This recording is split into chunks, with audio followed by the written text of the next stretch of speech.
Uma frase de Jesus ecoa através dos séculos e provoca debates acalorados. Eu e o Pai somos um. O que isso realmente significa para você? Para muitos, essa declaração é uma porta de entrada para uma compreensão mais profunda, ou, talvez, uma armadilha que questiona toda a estrutura da fé.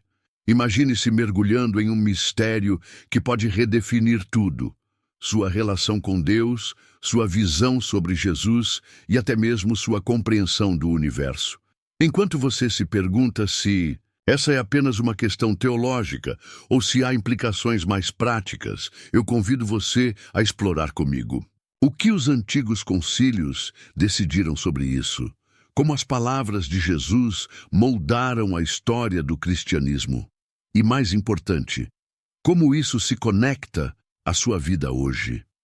A cada passo, vamos desdobrar camadas de significado, confrontar interpretações e descobrir verdades que podem desafiar suas crenças. Prepare-se para um mergulho profundo que promete não apenas respostas, mas também mais perguntas. Vamos juntos nessa jornada de descoberta, onde as certezas podem se transformar em questionamentos e a fé em um convite para a reflexão. O século IV é um marco na história do cristianismo, não apenas pela ascensão do imperador Constantino, mas pela forma como as doutrinas cristãs começaram a se consolidar. A Igreja, até então uma comunidade frequentemente perseguida, ganhou uma nova visibilidade e influência. Isso gerou um ambiente fértil para debates teológicos intensos. As discussões sobre a natureza de Cristo e sua relação com o Pai tornaram-se centrais, refletindo a diversidade de crenças existentes. O Concílio de Nicéia, em 325 d.C., foi um ponto crucial nesse processo, onde os líderes da Igreja se reuniram para definir o que deveria ser considerado ortodoxo. O concílio buscava resolver as crescentes disputas entre os arianos, que defendiam a ideia de que Cristo era uma criação de Deus e, portanto, subordinado a Ele, e os trinitários, que sustentavam a plena divindade de Cristo. Essas disputas não eram apenas teológicas, mas também refletiam questões de poder e autoridade dentro da Igreja. O resultado do concílio foi o Credo Niceno, que estabeleceu a crença na Trindade, afirmando que o Filho é da mesma substância que o Pai. Essa definição teve um impacto duradouro na formação da doutrina cristã. Apesar de sua resolução, as questões sobre a Trindade e o unitarianismo continuaram a provocar debates ao longo dos séculos. Grupos dissidentes sempre questionaram a interpretação tradicional da natureza de Deus, argumentando que a simplicidade de Deus deveria ser preservada. O unitarianismo, por exemplo, enfatiza a unidade de Deus em oposição à complexidade da Trindade, gerando discussões que ainda ressoam nas comunidades cristãs contemporâneas. Essa diversidade de opiniões é um testemunho da riqueza do pensamento cristão e da busca constante por entendimento. Nas últimas décadas, o interesse por essas discussões voltou a aumentar, impulsionado por um contexto cultural que valoriza a pluralidade de crenças.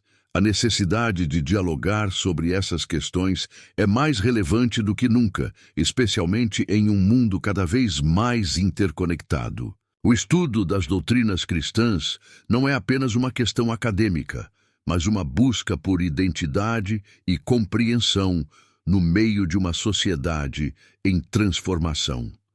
Assim, ao olharmos para o passado, percebemos que as decisões tomadas no século IV ainda ecoam em nossas igrejas e comunidades. O entendimento da natureza de Cristo e a relação entre o Pai, o Filho e o Espírito Santo continuam a moldar a fé de milhões de pessoas ao redor do mundo, mostrando que, apesar do tempo, as perguntas fundamentais sobre a divindade permanecem.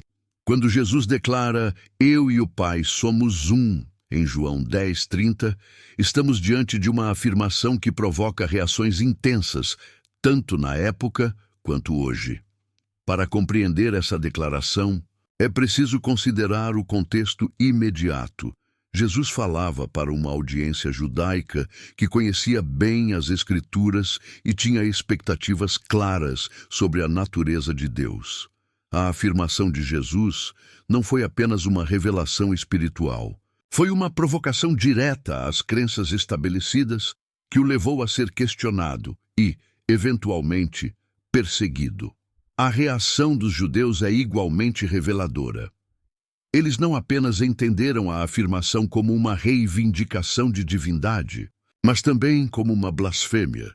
A ideia de um homem se igualar a Deus era inconcebível para eles. Isso nos leva a refletir sobre as implicações da afirmação de Jesus.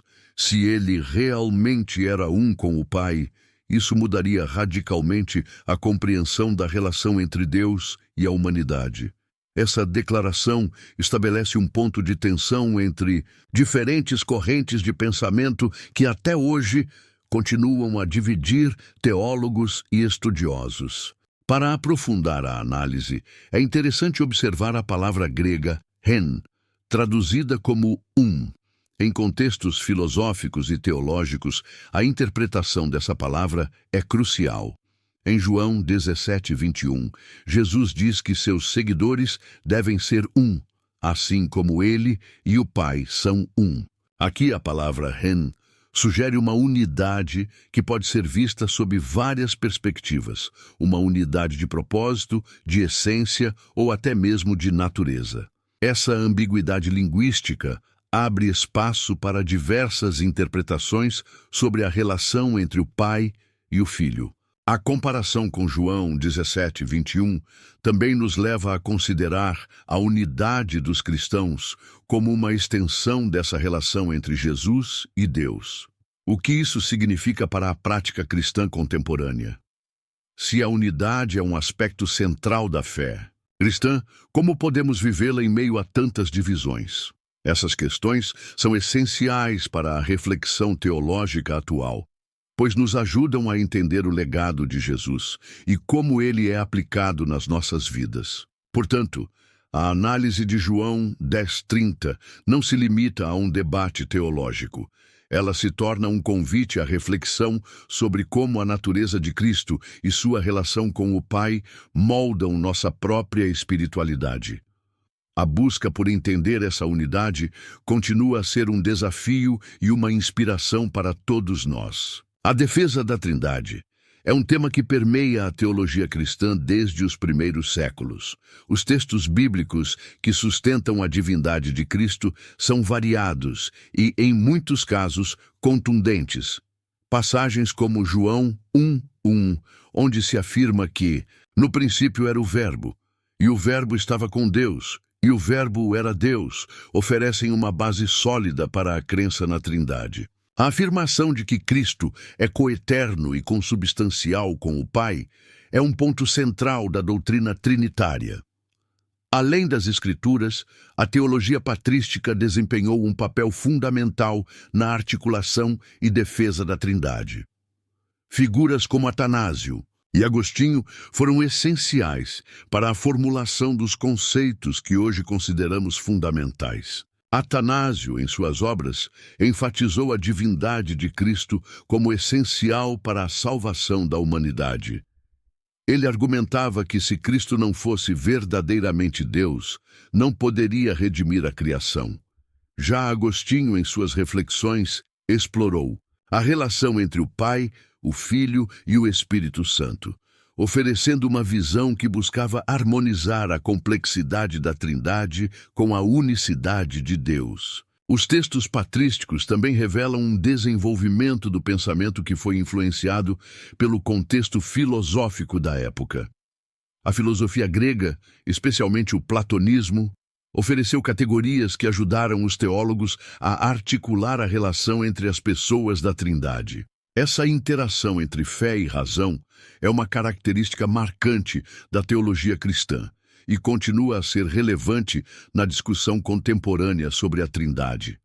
Além disso, a história da Igreja está repleta de concílios que reafirmaram a doutrina da Trindade diante de heresias. O Concílio de Nicéia, como já mencionado, foi um divisor de águas, mas não foi o único. O Concílio de Constantinopla, por exemplo, reafirmou a divindade do Espírito Santo, completando a fórmula trinitária. Esses eventos históricos mostram que a defesa da Trindade não é apenas uma questão teórica, mas uma luta pela identidade da fé cristã. Assim, os argumentos a favor da Trindade se entrelaçam com a história, a filosofia e a própria experiência da Igreja. Essa doutrina não é apenas uma crença abstrata, mas uma afirmação que molda a vida cristã e a compreensão de Deus. A busca por entender a Trindade é, portanto, uma jornada que continua a desafiar e enriquecer a fé de milhões ao redor do mundo. Quando falamos sobre a visão unitária de Jesus como Filho de Deus, é fundamental considerar alguns textos que sustentam essa perspectiva. Um dos principais argumentos é encontrado em passagens como Marcos 12:29, onde Jesus cita o Shema, afirmando que o Senhor nosso Deus é o único Senhor. Essa declaração destaca a unicidade de Deus e implica que Jesus, ao se referir a Deus como Pai, não o coloca como parte de uma trindade, mas sim como o único e verdadeiro Deus. Além disso, em João 17:3, Jesus diz: "E a vida eterna é esta, que te conheçam a quem só por único Deus verdadeiro, e a Jesus Cristo, a quem enviaste." Aqui, a distinção entre Deus e Jesus é clara, reforçando a ideia de que, embora Jesus seja o Filho, ele não é parte da divindade em um sentido trinitário. Historicamente, houve movimentos significativos que rejeitaram a divindade plena de Cristo. Um exemplo é o arianismo, que no século IV desafiou a visão trinitária dominante. Os arianos acreditavam que Jesus, embora fosse um ser divino criado, não era coeterno com o Pai. Isso provocou uma série de debates teológicos que culminaram no Concílio de Nicéia. Mesmo após essa definição, outros grupos continuaram a sustentar visões unitárias, como os socinianos e, mais recentemente, as Testemunhas de Jeová. Essas comunidades argumentam que a crença em um Deus trino contradiz a simplicidade e a unidade de Deus, conforme revelado nas Escrituras. Um ponto provocativo que surge na discussão sobre a unidade é a oração de Jesus e sua relação com o Pai. Ao ler os Evangelhos, fica evidente que Jesus frequentemente se dirige ao Pai, o que levanta questões sobre sua natureza. Se Jesus é parte de uma trindade, por que ele se submete ao Pai em oração? Essa submissão sugere uma hierarquia que não se alinha com a visão trinitária de igualdade entre as três pessoas. Para os unitários, isso é um forte indicativo de que Jesus, como Filho, ocupa uma posição distinta e subordinada em relação ao Pai, reforçando a ideia de um Deus único. Além disso, a questão da adoração também é relevante. Os unitários frequentemente apontam para passagens como Atos 2:36, onde Pedro declara que Deus fez de Jesus Senhor e Cristo. Isso implica que a adoração deve ser direcionada a Deus e não a Jesus como um coigual. A prática da adoração, portanto, se torna uma questão central na argumentação unitária, enfatizando que reconhecer a singularidade de Deus não diminui a importância de Jesus como mediador, mas coloca a adoração em sua devida perspectiva. Por fim, a discussão sobre a unidade de Deus versus a Trindade não é apenas uma questão acadêmica, mas tem implicações profundas para a vida de fé das pessoas. A maneira como cada um vê a relação entre o Pai e o Filho pode moldar sua adoração, suas práticas e sua compreensão da salvação. Para muitos, a visão unitária traz um senso de proximidade e intimidade com Deus, ao mesmo tempo em que mantém a grandeza e a majestade do Criador. As diferentes visões sobre a Trindade e a unidade têm um impacto considerável sobre a salvação e a adoração dentro do cristianismo. Para aqueles que acreditam na Trindade, a salvação é frequentemente vista como um ato divino que envolve as três pessoas da divindade.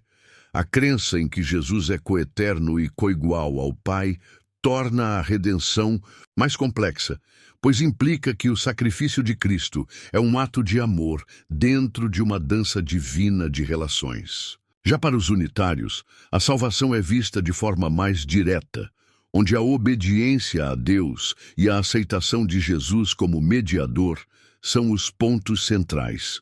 Essa diferença pode levar a práticas de adoração distintas e a uma compreensão diferente do que significa ser salvo. A natureza da humilhação de Cristo também é uma questão que gera debates acalorados. Para os defensores da Trindade, a encarnação de Cristo é um mistério profundo, onde Deus se faz homem, mantendo sua natureza divina. Isso gera uma visão de adoração que inclui a reverência pela complexidade do Deus encarnado. Para os unitários, a humilhação de Cristo é interpretada de maneira mais literal, enfatizando que Jesus, embora fosse um grande profeta e filho de Deus, se humilhou ao assumir uma forma humana e sofrer por nossa salvação. Essa perspectiva pode levar a um entendimento mais acessível da relação entre humanidade e divindade, mas também levanta questões sobre a natureza do sacrifício. Além disso, os testemunhos pessoais sobre a influência desta discussão na fé são muito variados. Muitos que abraçam a visão unitária relatam uma maior conexão com Deus, sentindo-se mais livres para se relacionar diretamente com Ele, sem a intermediação de uma estrutura trinitária. Por outro lado, aqueles que defendem a Trindade frequentemente falam sobre a riqueza da relação entre as três pessoas divinas e como isso enriquece sua vida de oração e adoração. Esses testemunhos pessoais são fundamentais, pois mostram como a teologia não é apenas uma questão de debate intelectual, mas algo que afeta profundamente a vivência da fé. As implicações práticas vão além da teologia pessoal. Elas também se manifestam em comunidades inteiras. Igrejas que se definem como unitárias tendem a enfatizar uma adoração mais centrada em Deus Pai, enquanto aquelas que seguem a doutrina da Trindade podem ter uma liturgia que inclui a adoração a Jesus como parte fundamental da experiência de fé. Essa diferença nas práticas de adoração pode criar divisões, mas também pode ser uma oportunidade para o diálogo entre diferentes tradições cristãs. Por fim, é importante reconhecer que a discussão sobre a Trindade e a unidade é complexa e cheia de nuances. Na vida cotidiana, essas crenças moldam não apenas a maneira como as pessoas se relacionam com Deus, mas também como se veem em relação ao mundo e aos outros. Dessa forma, as implicações práticas dessas visões teológicas são profundas e continuaram a influenciar a vida cristã de maneiras inesperadas. Quando examinamos as visões contemporâneas sobre a Trindade e o unitarianismo, é interessante notar como essas interpretações têm evoluído ao longo do tempo. Grupos religiosos que rejeitam a Trindade, como os unitários, têm encontrado uma nova voz em um contexto cultural que valoriza a pluralidade de crenças. A literatura moderna frequentemente traz à tona essas questões, desafiando as doutrinas estabelecidas e convidando as pessoas a reconsiderar suas crenças. Livros e artigos sobre teologia contemporânea têm explorado tanto a tradição trinitária quanto a unitária, oferecendo novas perspectivas sobre como essas crenças podem ser entendidas no mundo atual. Algumas comunidades religiosas, como as Testemunhas de Jeová, argumentam fortemente contra a Trindade com base em suas interpretações literais da Bíblia. Eles sustentam que a ideia de um Deus em três pessoas é uma construção humana que não encontra respaldo nas Escrituras. Essa rejeição é frequentemente acompanhada de uma ênfase na unicidade de Deus, o que ressoa com muitos que buscam uma fé mais simples e direta. Esse movimento tem ganhado força, especialmente em uma era em que as pessoas estão cada vez mais céticas em relação às instituições religiosas tradicionais. Por outro lado, há também um crescente número de teólogos que defendem a Trindade, enfatizando a riqueza da relação entre o Pai, o Filho e o Espírito Santo. Esses estudiosos argumentam que a Trindade não é apenas uma doutrina, mas uma experiência vivida que enriquece a prática da adoração e a compreensão da salvação. A literatura moderna tem explorado como essa visão trinitária pode responder às questões contemporâneas sobre a identidade, a comunidade e a experiência espiritual, propondo que a relação entre as três pessoas da divindade reflete a complexidade das relações humanas. A análise das diferentes interpretações também revela uma diversidade de abordagens teológicas. Enquanto alguns defendem a Trindade em termos de relação e comunhão, outros a criticam como uma tentativa de explicar o inexplicável. A literatura moderna, portanto, não apenas apresenta argumentos a favor ou contra, mas também tenta integrar as experiências de fé de pessoas de diferentes tradições, criando um espaço para o diálogo e a reflexão. Esse tipo de análise é vital para um entendimento mais profundo e nuançado das crenças cristãs contemporâneas. Além disso, essas discussões teológicas são essenciais para a formação de comunidades religiosas no mundo atual. A maneira como os grupos se posicionam em relação à Trindade ou à unidade pode afetar não apenas suas doutrinas, mas também suas práticas e a cultura interna da comunidade. A busca por um entendimento comum, ou, ao contrário, a aceitação das diferenças, pode levar a um enriquecimento mútuo ou a uma polarização ainda maior. Assim, a comparação de interpretações modernas nos oferece uma visão clara de como as crenças moldam as identidades religiosas e as experiências coletivas de fé.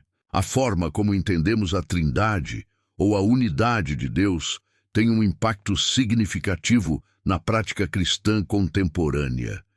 Em muitas comunidades, a crença na Trindade é central para a liturgia e a adoração. Por exemplo, a maioria das denominações tradicionais, como os católicos e os ortodoxos, incorpora a Trindade em suas orações e rituais. Essa crença molda a maneira como os fiéis se relacionam com Deus e entre si, criando uma dinâmica que valoriza a comunhão e a interdependência. A reverência ao Pai, Filho e Espírito Santo é um elemento fundamental que permeia não apenas a adoração, mas também a ética e a moral cristã. Por outro lado, em comunidades que abraçam a visão unitária, a abordagem à fé pode ser bastante diferente. A ênfase na unicidade de Deus, com Jesus como um ser humano excepcional e Filho de Deus, altera a maneira como os fiéis se conectam com o divino. Esses grupos podem priorizar a relação direta com Deus sem a mediação de uma figura trinitária. Isso se reflete em práticas de oração e adoração que são mais simples e diretas, onde a figura de Jesus é vista mais como um modelo de vida e menos como objeto de adoração. Tal diferença pode gerar debates acalorados entre as diferentes tradições.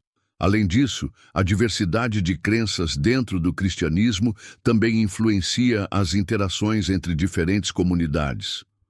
Muitas vezes, as divisões teológicas podem levar a tensões e até conflitos. As comunidades que defendem a Trindade podem ver os unitários como distantes ou até mesmo como hereges, enquanto os unitários podem criticar a complexidade da Trindade como um desvio da simplicidade do monoteísmo.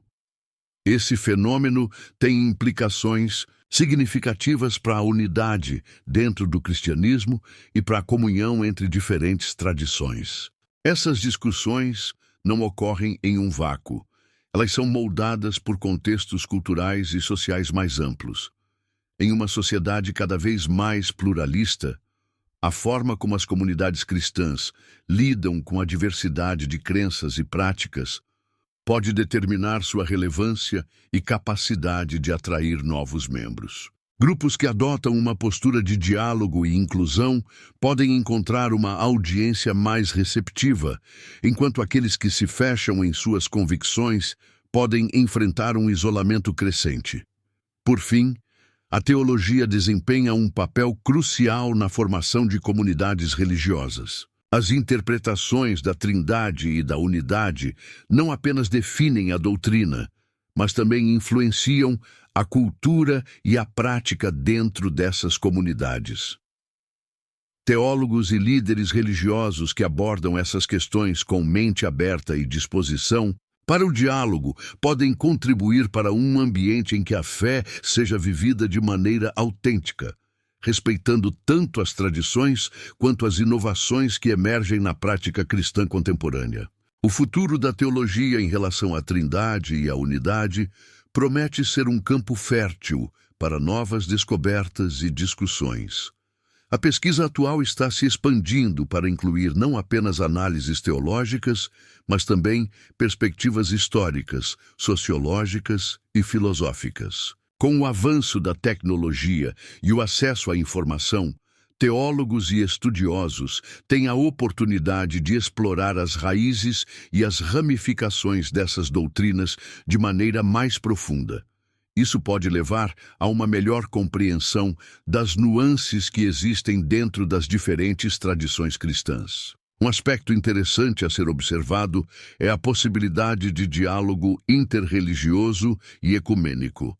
À medida que as sociedades se tornam mais diversificadas, a necessidade de interações construtivas entre diferentes crenças se torna mais urgente. A Trindade e a Unidade não são apenas questões internas ao cristianismo. Elas também têm implicações para o diálogo com outras religiões monoteístas, como o judaísmo e o islamismo. A maneira como os cristãos entendem a natureza de Deus pode abrir ou fechar portas para conversas significativas com essas tradições. Outra possibilidade intrigante é o papel da experiência espiritual pessoal. À medida que mais pessoas buscam uma conexão direta e autêntica com o divino, pode haver uma tendência crescente para além das definições estritas da teologia tradicional. Isso pode resultar em um movimento em direção a uma espiritualidade mais inclusiva, que respeite a diversidade de interpretações da natureza de Deus.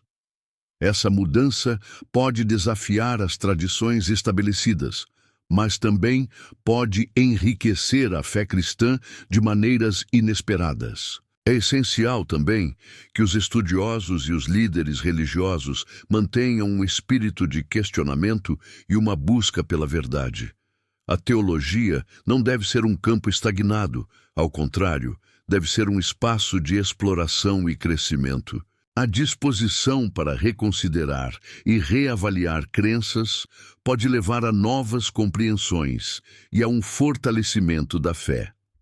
Essa abordagem aberta é fundamental para enfrentar os desafios que a modernidade apresenta à prática cristã e à sua relevância. Por fim, o futuro da teologia em relação à Trindade e à Unidade pode ser um reflexo das mudanças sociais e culturais em curso. À medida que a sociedade continua a evoluir, as comunidades cristãs precisarão se adaptar e encontrar maneiras de expressar suas crenças de forma que ressoem com as novas gerações. O diálogo, a reflexão e a abertura ao novo serão essenciais para garantir que a mensagem cristã continue a ser relevante e impactante em um mundo em constante mudança. Enquanto encerramos essa jornada fascinante, é crucial refletir sobre o que realmente significa essa afirmação de Jesus: Eu e o Pai somos um. Será que estamos prontos para aceitar que a verdade pode ser mais complexa do que um simples rótulo? Afinal, a busca pela compreensão de Deus e de Jesus não é apenas uma questão teológica, é uma busca pela essência do que significa ser humano, por que existimos e como nos relacionamos com o divino.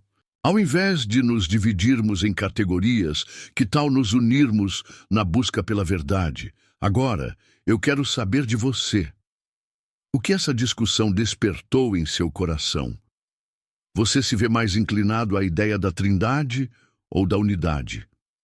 Deixe suas opiniões nos comentários, suas experiências e reflexões podem enriquecer ainda mais essa conversa. E lembre-se, a fé muitas vezes começa com perguntas. Não tenha medo de questionar. Se este vídeo te fez pensar, inscreva-se no canal, ative o sininho e compartilhe com aqueles que também amam explorar a profundidade da espiritualidade. Vamos juntos continuar essa conversa, porque a busca pela verdade nunca acaba. Até a próxima!